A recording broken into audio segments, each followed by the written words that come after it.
Welcome to my moms kitchen YouTube channel. আজকের recipe সর্ষে পাবদা। এইভাবে একবার ট্রাই করে দেখুন, আপনাদের খুবই ভালো লাগবে। তো চলো ভিডিওটা স্টার্ট করা যাক। মাছগুলোকে ধুয়ে নিয়েছি। এবার দেব নুন, হলুদ ও সর্ষের তেল দিয়ে ম্যারিনেট করে 10 মিনিট রেখে দেব।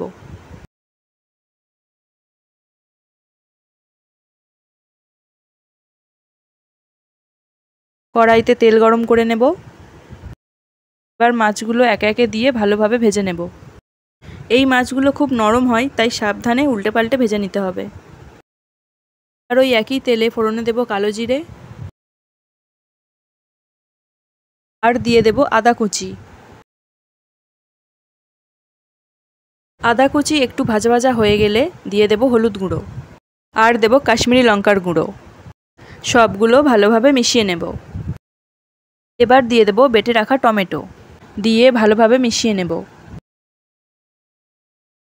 এবার দেব স্বাদমতো নুন, দিয়ে ভালোভাবে মিশিয়ে নেব। মশলা থেকে তেল ছেড়ে দিয়েছে। এবার দেব সর্ষে, পোস্ত ও কাঁচা লঙ্কার পেস্ট। আমি এখানে সাদা ও কালো দু রকমের সর্ষে ইউজ করেছি। এবার সব কিছু ভালোভাবে মিশিয়ে নিয়ে দেব পরিমাণ মতো জল।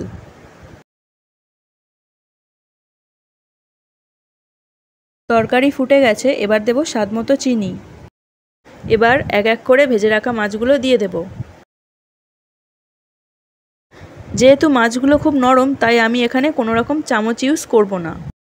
এবার চিড়ে রাখা কাঁচা লঙ্কা ও ধনেপাতা দিয়ে মিশিয়ে পরিবেশন করুন আজকের রেসিপি সর্ষে পাবদা।